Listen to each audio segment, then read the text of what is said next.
দর্শক, আজ 31 মার্চ 2026। আজ আমাদের সাইলেজ এবং কাউম্যাট যাচ্ছে হুগলি জেলার ডানকুনিতে। ডানকুনির একটা ফার্মে এই মালগুলো যাচ্ছে।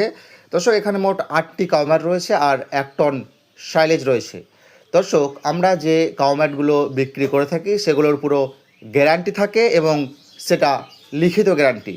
দর্শক, আমাদের কাছে আপনারা রাবার কাউম্যাট, ফোমের কাউম্যাট এবং সাইলেজ, বেস্ট কোয়ালিটির ভুট্টার সাইলেজ, রেড নেপিয়ার সাইলেজ, এই সমস্ত প্রোডাক্টগুলো অর্থাৎ ডেয়ারি ফার্মে ব্যবহৃত প্রায় সব ধরনের প্রোডাক্ট, যেমন সাইলেজ, কাউম্যাট, খড়কাটা মেশিন, দুধ ধরানো মেশিন, ফগা সিস্টেম, সমস্ত কিছুই আপনারা আমাদের কাছে পাবেন। অল ওয়েস্ট বেঙ্গল আমরা এই প্রোডাক্টগুলো হোম ডেলিভারি করে থাকি। দর্শক, আমাদের কাছে যে কাউম্যাটটা আপনারা দেখতে পাচ্ছেন এটাকে বলে ইভা কাউম্যাট। এটা 8 ফুট লম্বা, 5 ফুট চওড়া, 1 ইঞ্চির থেকে বেশি মোটা। দর্শক, এই কাউম্যাটগুলো আমরা 2500 থেকে 3000-এর মধ্যে বিক্রি করে থাকি। 2500-এর যে মালটা রয়েছে সেটার গ্যারান্টি কম থাকে, 3000-এর মালটার গ্যারান্টি বেশি থাকে। অল ওয়েস্ট বেঙ্গল এই কাউম্যাটগুলোর হোম ডেলিভারির সুবিধা রয়েছে। আপনারা যদি কেউ এই কাউম্যাট, সাইলেজ এসব নিতে চান তাহলে অবশ্যই স্ক্রিনের মধ্যে যে নম্বর দেখতে পাচ্ছেন সেই নম্বরে যোগাযোগ করতে পারেন। ধন্যবাদ।